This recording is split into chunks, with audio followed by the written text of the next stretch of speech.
मेरा husband expire हो चुके थे 2024 में। फिर मेरे देवर ने अपनी पसंद से खुद अपनी बिना फैमिली को बताए निकाह कर लिया था।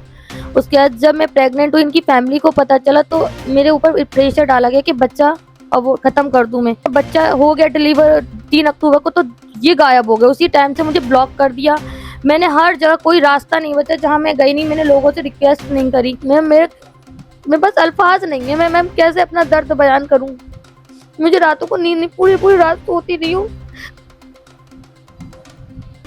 मुझे फ्रॉड, चालू, चालाक, करेक्टरलेस, इधर अफेयर है मेरा, उधर अफेयर है, कुछ भी जो मिल रहा है मुझे कह लो। मेरे बच्चों को तो मत खो, उनको तो बख्श दो। अरे ये तो तुम्हारा खून है, इतना तो शर्म कर लो, अपने खून की शर्म कर लो। तो ये बेटी अभी आपके खानदान की, मेरे घर की नहीं है। शुदा है यूपी में, मुस्लिम लड़की के साथ घर में रह रही है। उसके बाद भी हिंदू औरत के साथ उन्हें शादी कर ली है बाहर जयपुर में, और वही इसके साथ कराना है इसके घर वाले। इनके घर में तो हो ही ये रहा है। हर जगह पैसा खिला दिया गया, हर जगह एक मेरे पास हर एक चीज का एविडेंस है, रिकॉर्डिंग है, गालियां बकी गई है, मुझे मारा गया, मुझे चोटें मारी गई हैं। हर चीज का मैंने आईओ को भी बताया, पर आईओ ने भी कुछ नहीं करा। मुझे 2 तलाकों के नोटिस भेज दिए अंदर ही अंदर। मैं उसका जवाब मैंने दिया। मैं कोर्ट में भागती रही बच्चों को लेकर। सटीक खबरों का सीधा असर। आप देख रहे हैं एनसीआर समाचार, सच्ची और पक्की खबरें। नमस्कार, मैं साहिबा, आप सभी का स्वागत है एनसीआर समाचार में। देखिए, इस वक्त मैं मौजूद हूँ शाहीन बाग में, जहां एक महिला 1 साल से लगातार दर बतर की ठोकरें खा रही है। कभी इस कोर्ट जाती है, कभी इस थाने जाती है, तो कभी महिला आयोग जाती है।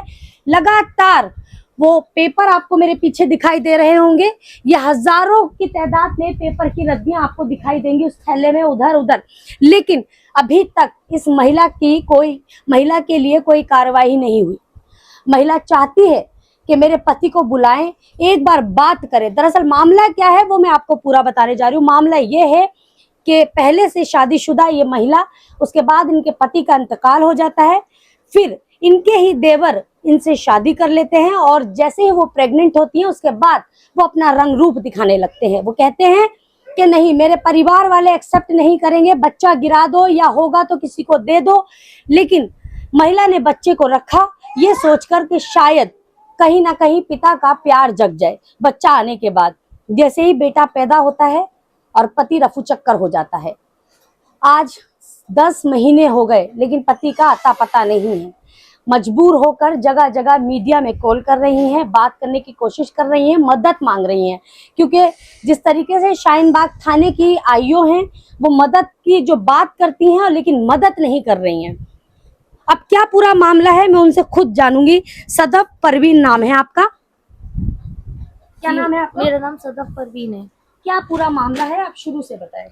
मेरा हस्बैंड एक्सपायर हो चुके थे 2024 में। फिर मेरे देवर ने अपनी पसंद से खुद अपनी बिना फैमिली को बताए निकाह कर लिया था। उसके बाद जब मैं प्रेग्नेंट हुई, इनकी फैमिली को पता चला तो मेरे ऊपर प्रेशर डाला गया कि बच्चा अब वो खत्म कर दूं मैं। 4 महीने का बच्चा नहीं हो सकता था। डॉक्टरों को रिपोर्टें दिखाई इनके बहनोई ने और सोहेल ने। सोहेल नाम का व्यक्ति बहुत पैसे वाला है, वो उसी के दम पे फूल रहा है। वो पैसा हर जगह खर्च कर रहा है। जब काफी टाइम हो गया, बच्चा हो गया डिलीवर 3 अक्टूबर को, तो ये गायब हो गए। उसी टाइम से मुझे ब्लॉक कर दिया। मैंने हर जगह, कोई रास्ता नहीं बचा जहाँ मैं गई नहीं। मैंने लोगों से रिक्वेस्ट नहीं करी। मैं महिला आयोग गई, वहां से कंप्लेन यहाँ आई। फिर मुझे 2 तलाकों के नोटिस भेज दिए अंदर ही अंदर। मैं उसका जवाब मैंने दिया। मैं कोर्ट में भागती रही बच्चों को लेकर। अब जब मैं उनके घर पे गई तो इनके पापा से मैंने कहा कि मुझे बुलाओ, मेरे सामना तो कराओ। तो मेरे साथ बहुत बदतमीजी की गई, मुझे मारा गया। और मेरे 112 पे कॉल की, 1090 पे, 1076 पे, उसकी कोई कार्रवाई। हर जगह पैसा खिला दिया गया, हर जगह एक मेरे पास हर एक चीज का एविडेंस है, रिकॉर्डिंग है, गालियां बकी गई हैं, मुझे मारा गया, मुझे चोटें मारी गई हैं। हर चीज का मैंने आईओ को भी बताया, पर आईओ ने भी कुछ नहीं करा। क्या नाम है आपकी आईओ का? शकुंतला शकुंतला है आईओ। एक महिला है आपकी आईओ, जी उसके महिला। बावजूद भी एक महिला की परेशानी नहीं समझ। पर मैंने सुना कि सोहेल नाम का व्यक्ति कह रहा है चाहे कुछ हो जाए, इसको जान से मरवाना पड़े, पर इस औरत से छुटकारा दिलवा के रहना है, और चाहे पैसा कितना भी लग जाए। सोहेल कौन है? सोहेल इनकी खाला का बेटा है, और उसको भी मैंने कॉल की थी तो वो मुझसे इतने प्यार से बात कर रहा था उस टाइम कि मैं तलाक नहीं कराना चाहता, मैं ये नहीं कराना चाहता, पर मुझे मेरे हस्बैंड ने चैटिंग में लिख के दिया था कि मेरा सोहेल भाई मुझे पैसा खर्च करने में, मेरे पास चैटिंग है, 5 लाख तक खर्च कर सकता है, वो कितना भी खर्च कर सकता है। आप मुझे एक सवाल का जवाब दीजिए, जब आपने निकाह किया था तो क्या आपके ही ससुराल की तरफ से आपके देवर लगते हैं जिनसे आपका दूसरा निकाह हुआ, तो क्या आपको पता नहीं था कि वो किस तरह के हैं, उनकी सोच कैसी है, विचारधारा कैसी है? मैम वो उस टाइम बहुत अच्छे थे, एक मतलब कहते हैं ना फरिश्ता बनकर आए थे हमारी जिंदगी में, उस तरीके से वो आए थे। कि आपकी बेटियों के साथ बहुत सबसे ज्यादा, क्योंकि वो मेरी बेटियों का पूरा ख्याल रखते थे। जब वो चलते रहे 9 महीने बहुत अच्छा चले, जैसे ही उनकी फैमिली को पता चला तो मुझे बताने लगे कि मेरी माँ मर जाएगी, मेरे पास रिकॉर्डिंग है उनकी। बिना फैमिली को बताए शादी की? जी, बोले बेटा बच्चा हो जाएगा ना तो हो सकता है मेरे माँ बाप बदल जाएंगे, औलाद का मुंह मैंने तुम भी बदल, तुम तो ठीक हो रहोगे ना, तुम तो नहीं छोड़ोगे ना। नहीं मैं नहीं छोड़ूंगा। जैसे ही पता चला तो उस लड़के को मुझसे मिलना ही बंद कर दिया, आना जाना बंद करवा दिया, बिल्कुल ही बिल्कुल।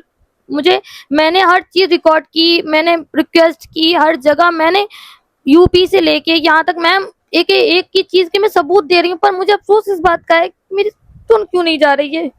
मैं 10 महीने से क्या 2025 मई से डिप्रेशन में हूँ।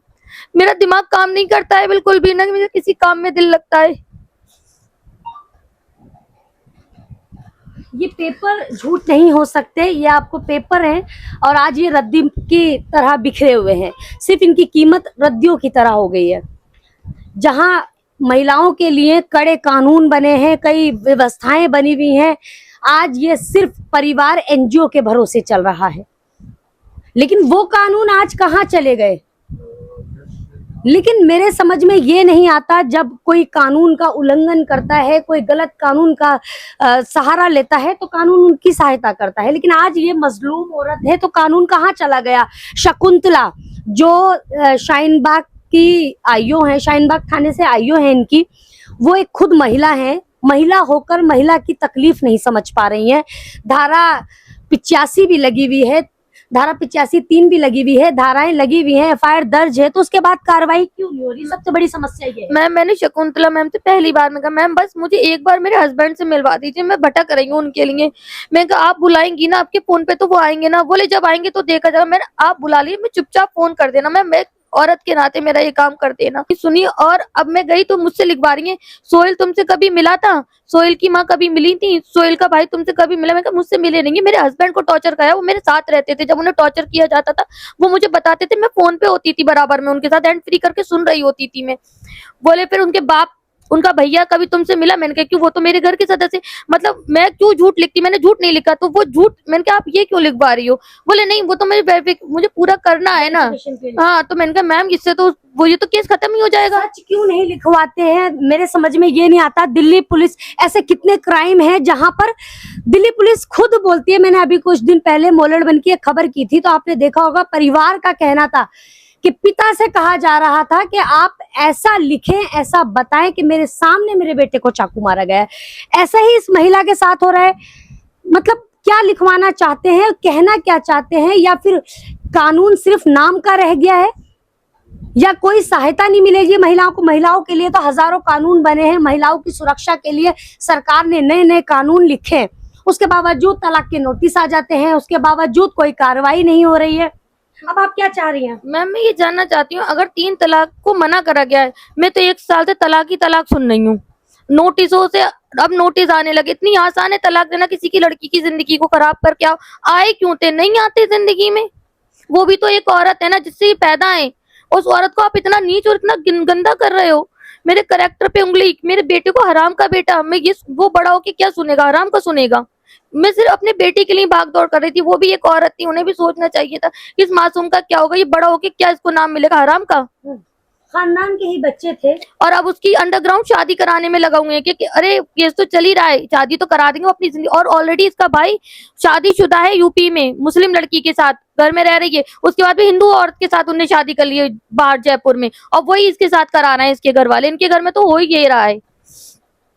मुझे आप क्या चाह रही हैं? मैम मैं चाहती हूँ मेरे हस्बैंड को सामने लाया जाए और मुझे सामना कराया जाए। मैं एक एक बात का सामना करना चाहती हूँ। मैं गलत हूँ, मैं ऑन द रिकॉर्ड मैं कह रही हूँ, मैं गलत हूँ ना, तो मैं उसी वक्त तलाक दे दूंगी। मैं इस बात को लिखित देने को तैयार हूँ। मैं हर हर हर जगह यही बोलती हूँ, मेरा सामना कर दीजिए। अगर मैंने एक अल्फाज गलत किसी के लिए बोला हो या उसके साथ मैंने गंदा बिहेवियर करा हो कभी भी, मुझे यही कहता रहता तू बदतमीज है। अब कोई रीजन नहीं मिला तो बदतमीज क्या, कि उन्होंने कागजों में लिख के भेज दिया बदतमीज है इसलिए तलाक दे रहा हूँ। बदतमीज मतलब किस तरीके की मतलब बदतमीज? मैं प्रेगनेंसी में बेड रेस्ट पे थी, उसमें आप मार रहे हो, वो मैं झेल रही हूँ। गालियां आए, मैं गालियां सुन रही हूँ। मतलब अगर मैं नहीं पूछ लिया आप ऐसे क्यों कर रहे हो, अभी तो आप अच्छे से थे, आपके पास फोन आया तो आप ऐसे क्यों कर रहे हो, उस बात पे ही मानना छोड़, यही वजह जो तुझे छोड़ के जाऊंगा। ये 21वीं सदी चल रही है, कौन सी सदी में जी रहे हैं? आपके क्या नाम है जिनके साथ आप अमीन वासिद। अमीन वासिफ। अगर मेरी ये खबर वहां तक पहुंच रही है तो कौन सी सदी में जी रहे हो, किस तरीके की बदतमीजी है ये जानना चाहते हैं, हम भी जानना चाहते हैं। क्या बदतमीजी की सजा किसी की जिंदगी को तबाह कर देना है? किसी के बच्चों को, 3-3 बच्चे, पहले आपने सहारा दिया, उसके बाद उसको बेसहारा छोड़ दिया। एक बच्चा और 2 बच्चों की जिम्मेदारी पहले ही थी, अब तीसरे बच्चे की भी जिम्मेदारी आपके सर पर आन पड़ी है। और बस उनका अल्फाज यही, मेरी माँ मर जाएगी, मैं तुझे पालूं, अपना पूरा खानदान छोड़ूं। मेरी खाला बक रही है, मेरा भाई बक रहा है, सोहेल भाई मुझे बक रहा है। सोहेल भाई से तो मुझे बहुत सारा, सोहेल भाई पता नहीं कौन सोहेल भाई ना, उनकी भी तो आगे बेटी होगी ना, वो भी तो एक माँ से पैदा है ना, उनकी भी तो बीबी होगी। उनके घर में अगर ऐसा होगा तो उन्हें कैसा लगेगा। मेरे आगे 2 बेटियां हैं, मेरा क्या बनेगा, मेरी बच्चियों का क्या बनेगा। मैं इतना बदनाम हो रही हूँ तो कल को कौन अपनाएगा उन्हें भी। अब आपके घर का गुजारा किस तरीके से? मैं एक एनजीओ है मीर भाई, वो मेरी हेल्प करते हैं। किराए का घर है ये रेंट का है मैम, और खाने पीने का जो? सब वही भरवाते हैं। कब तक आप एनजीओ के सहारे? मैम उन्होंने तो ये कहा है देखते हैं, जब तक, मैंने उनको कल भी मैसेज डाले, सर आईओएस से मुझे लग नहीं रहा वो कुछ करेंगी, मुझे उनके बिहेवियर से महसूस हो रहा है कि कुछ ना कुछ दाल में काला है। तब के मैंने एप्लीकेशन में साफ लिखा है पहले ही कि ये पैसे के दम पे सब कुछ कर लेंगे, मेरे पास इतना पैसा नहीं है, मैं सुसाइड कर लूंगी। मैंने पहले ही अब फरवरी में ये चीज लिख के भेजी है, उनके पास पैसा है, वो पैसे के दम पे मेरी हर चीज दबा देंगे। आप सुसाइड कर लेंगे तो आपके बच्चों को कौन देखेगा? मैं क्या करूं बताइए, मैं कहाँ जाऊं। इंसान सहारा ना दे तो इंसान जिंदगी गुजार लेता। मेरे शौहर खत्म हो गए थे ना, मैं कैसे भी जिंदगी गुजार लेती ना। मेरे पास 2 बेटियों की जिम्मेदारी, अब बेटी की जिम्मेदारी, मैं काम करूं या बच्चा। गम कम था ज्यादा? मैम टाइम ही कितना हुआ, उस वक्त भी मैं प्रेग्नेंट थी, तब भी मेरा 3-4 महीने का बच्चा खत्म हुआ था, और अब मैं इस बच्चे को पालूं या काम करूं।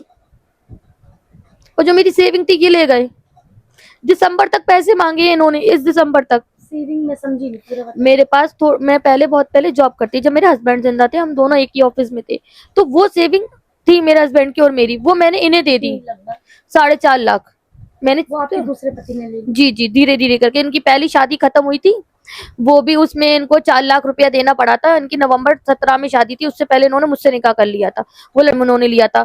और धीरे धीरे करके कारोबार में ऐसे करते करते करते करते अपने बिजनेस के लिए चैटिंग में है, सब कुछ मांगा हुआ है, एविडेंस सारे हैं, और ऑन द रिकॉर्ड स्टेटमेंट है मेरी। वो जितना आपके पहले पति के साथ की सेविंग थी तो नहीं, आपको नहीं लगता आपकी बेटियों के लिए था, आपकी बेटियों के लिए रखना मतलब चाहिए था? मैम आप खुद बोलिए, आप भी एक औरत है, एक हस्बैंड जब खुदा बन के, मतलब कहते हैं ना एक फरिश्ता बन के आए, तो मैं सदफ करूंगा, सब कुछ मैं करूंगा, मैं इन बच्चियों की जिम्मेदारी ले रहा हूँ, तो आप किस पे यकीन करोगी। एक टूटे हुए इंसान को कोई सहारा दे रहा है, आप क्या समझोगी। मेरी गलती ये, मैंने भरोसा कर लिया, बस गलती ये है। क्या चाह रहे हैं आप? मैं बस यही चाहती हूँ उसको मेरे सामने लेकर आए। इसकी शादी हो गई है, मुझे नहीं पता, कर दी गई है, होने वाली है। मैं बस अल्फाज नहीं है, मैं मैम कैसे अपना दर्द बयान करूं। मुझे रातों को नींद नहीं, पूरी पूरी रात सोती नहीं हूँ। मुझे फ्रॉड, चालू, चालाक, करेक्टरलेस, इधर अफेयर है मेरा, उधर अफेयर है, कुछ भी जो मिल रहा है मुझे कह लो। मेरे बच्चों को तो मत खो, उनको तो बख्श दो, अरे ये तो तुम्हारा खून है, इतना तो शर्म कर लो, अपने खून की शर्म कर लो। तो ये बेटी अभी आपके खानदान की, मेरे घर की नहीं है। देखिए मेरे पास खुद अल्फाज नहीं है इस महिला की सारी बातें सुनने के बाद। आप क्या कमेंट करते हैं वो ज़्यादा ज़रूरी है। देखिए ये सारे पेपर्स मैंने आपको दिखा दिए, जहाँ जहाँ वो ठोकरें खा रही हैं। इनका कहने का सिर्फ एक ही मतलब है, कई महिलाएं एलिमनी मांगती हैं, कई महिलाएं खर्चा पानी मांगती हैं। कई सारी चीजें होती है, लेकिन ये महिला सिर्फ और सिर्फ अपने पति, ये महिला ना तो एलिमनी मांग रही है, ना पैसा मांग रही है, ना अपनी बेटियों का और बेटे का खर्चा मांग रही है। ये सिर्फ ये चाहती है कि एक बार मेरे सामने आ जाए जो मुझे 10 महीने पहले छोड़ कर गए थे। मैं एक बार नजर से नजर मिलाकर पूछ सकूं कि मेरी आखिरकार गलती क्या है, जो मेरी ऐसी कौन से मैंने इतनी बड़ी गलती कर दी जिसकी सजा मेरे बच्चों के साथ मुझे भी मिल रही है। देखिए, इस खबर में तो बस इतना ही, लेकिन इस महिला के साथ जो हो रहा है, ऐसी कई महिलाएं हैं जिनके साथ हो रहा है। लेकिन कानून, अगर बात करें कानूनों की, तो इतने सारे कानून, जैसे मैंने आपको पहले भी बताया, महिलाओं के लिए बहुत सारे सरकार ने कानून बनाए हुए हैं, बहुत सारी व्यवस्थाएं बनाई हुई हैं, लेकिन इस महिला पर कोई भी असर क्यों नहीं हो रही है या फिर कोई कार्रवाई क्यों नहीं हो रही है, ये समझने वाली बात है। क्योंकि आईओ से बात हो रही है, जिस तरीके से आईओ बात कर रही हैं, इनको लगता है उनके बिहेवियर से तो शायद इंसाफ नहीं मिलेगा। महिला आयोग से भी जो मन है इनका भर चुका है। अब ये जाए तो जाए कहाँ? तालाक के नोटिस बार बार आ रहे हैं, जो ससुराल वाले हैं वो गलत शब्दों का इस्तेमाल कर रहे हैं, मारपीट इनके साथ की गई है, गाली गलौज इनके साथ की गई है, अब जान लेने की भी धमकी दी जा रही है। तो अब आखिरकार आगे क्या होगा? देखिए, इस खबर में तो बस इतना ही, लेकिन इस मामले से भी मैं जुड़ी रहूंगी और आपको आगे की अपडेट देती रहूंगी। तब तक के लिए इजाजत दीजिए, नमस्कार।